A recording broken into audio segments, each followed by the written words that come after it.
अस्सलामुअलैकुम।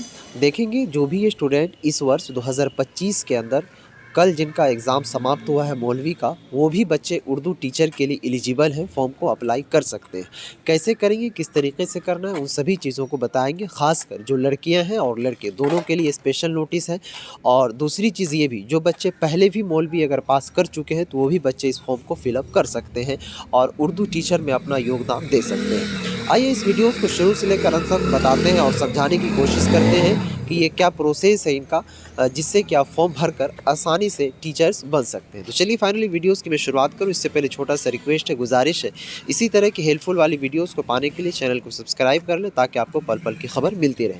और याद रहे दोस्तों, केवल और केवल 3 से 4 रोज़ का वक्त है आपके पास, इसी 3 से 4 रोज़ में आपको फॉर्म फिलअप करना है। तो चलिए शुरू करते हैं। देखिए दोस्तों, सबसे पहले आपको जानना होगा कि अपने बिहार के अंदर टीचर बनने के लिए क्या योग्यताएं होनी चाहिए, यानी कि क्वालिफ़िकेशन।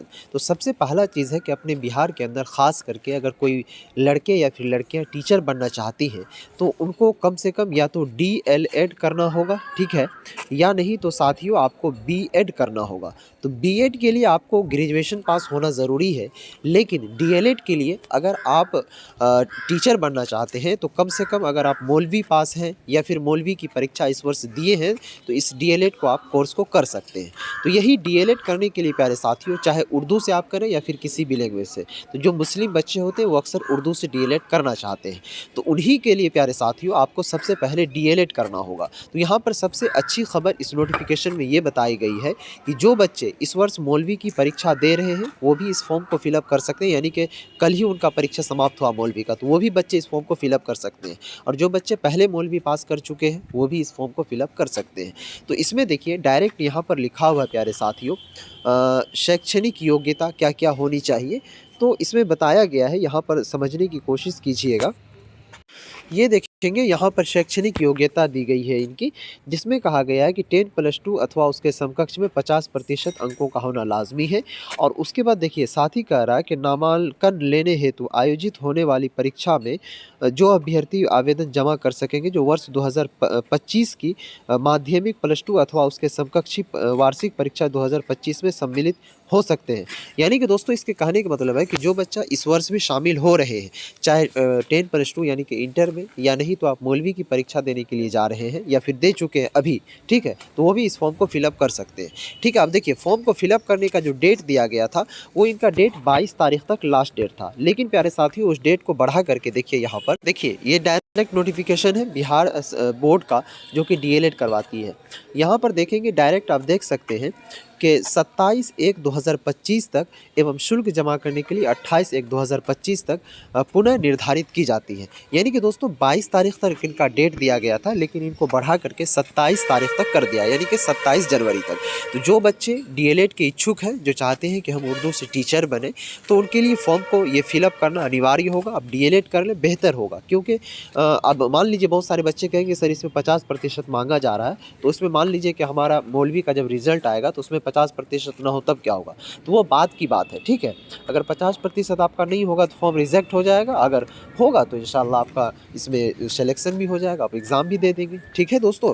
तो इस तरीके से ये चीज़ें आपका यहाँ तक क्लियर हुआ। उसके बाद उर्दू से डीएलएड करने के लिए करना कुछ नहीं होता। देखिए यहाँ पर एक बच्चों का जब हमने फॉर्म फिलअप कर रहा था, यहाँ देखेंगे पूछा जा रहा है कि have you study Urdu subject at 10+2 level, यानी कि इसका मतलब पूछा जा रहा है क्या आपने इंटर में या फिर मौलवी में उर्दू रखा है। तो सिर्फ और सिर्फ यहीं पर यस और नो भरना होता। अगर आप रहें तो जाहिर सी बात है जो मदरसा बोर्ड के बच्चे उसका उर्दू 110% होगा, तो यहाँ पर यस कर देंगे और यहाँ पर यस, तो ये आपका हो जाएगा उर्दू से डीएलएड और आपको जो है 50% उसमें आरक्षण मिल जाएगा। देखिए यहीं पर दूसरा चीज़ है कि जो बच्चे मान लीजिए कि पास आउट हो चुके हैं, तो यहाँ पर पूछा जा रहा है कि इंटरमीडिएट एग्ज़ाम पास, यानी कि आप इंटरमीडिएट एग्ज़ाम पास हैं तो अगर पास होंगे तो यस कीजिएगा, अगर नहीं होंगे तो नो कीजिएगा। और ठीक है, यहीं पर पूछा जा रहा है कि इंटरमीडिएट एग्ज़ाम अपेयरिंग 2025 के आपका इंटर एग्ज़ाम 2025 में है, तो यहाँ पर आप यस कर देंगे, तो आपको इंटरमीडिएट का कोई भी फिलअप करने का ऑप्शन नहीं आएगा। देखिए दोस्तों इसका फॉर्म कहाँ से फिलअप करवाना है, सबसे अच्छा तरीका मैं बता रहा हूँ। सबसे पहले देखिए यहाँ पर जो आवेदन शुल्क लगेगा आपका, सामान्य कोटि, आर्थिक रूप से कमज़ोर, सामान्य कोटि के अभ्यर्थी, पिछड़ा वर्ग, अत्यंत पिछड़ा वर्ग, चाहे जनरल हो, एससी क्या कहते हैं ओबीसी हो या फिर जो भी चीज़ें हों जो जनरल कैटेगरी में आते हों, तो उनको 960 रुपये लगेगा। अब प्लस इसमें 13 रुपये कटता है, तो 973 रुपये होता है। तो इसका आप फॉर्म खुद से ना भरें, अब किसी भी साइबर कैफ़े में जाइए, ठीक है? जो भी आपके मार्केट में होंगे, ऑनलाइन का काम करते होंगे, वो हो सकता है मे बी आपसे कुछ चार्जेज़ करेंगे फॉर्म भरने का, उनसे भरवा लीजिए। क्योंकि आप खुद से अगर भरेंगे तो अमाउंट हाईएस्ट रेशियो में कटता है। अगर मान लीजिए आपका पेमेंट फँस जाता है तो आपको दिक्कत हो जाएगी। तो आपके पास जो भी फ़ोकानिया के सर्टिफ़िकेट हो या फिर वस्तानिया का तो नहीं, उसमें फ़ोकानिया का पूछा जाता है, माँगा जाता है, तो वो ले लीजिएगा। अगर मौलवी पास हो चुके हैं तो मौलवी का ले लीजिएगा। अगर पास नहीं हुए हैं तो आपको डायरेक्ट उसका एडमिट कार्ड लेकर के चले जाना है। पेरिक डलवा करके आपको फॉर्म फिलअप करवा लेना है। तो डेट जो है साथियों वो 27 तारीख तक ही है, इसीलिए इस फॉर्म को फिलअप करना ज़रूर अनिवार्य समझें। क्योंकि जब तक आप इस फॉर्म को फिलअप नहीं करेंगे तब तक आपका डीएलएड में एडमिशन नहीं होगा और आप टीचर्स भी नहीं बन पाएंगे। ओके, और नेक्स्ट वीडियोज़ में आप लोगों को हम एग्ज़ाम पैटर्न का बता देंगे किस तरीके से डीएलएड वाला एंट्रेंस एग्ज़ाम लिया जाता है, तब आप उसकी तैयारी भी बेहतरीन तरीके से कर लीजिएगा। आप चैनल को सब्सक्राइब करके रख लें प्यारे साथियों। फिर मिलते हैं नेक्स्ट वीडियोज़ में, तब तक के लिए बाय।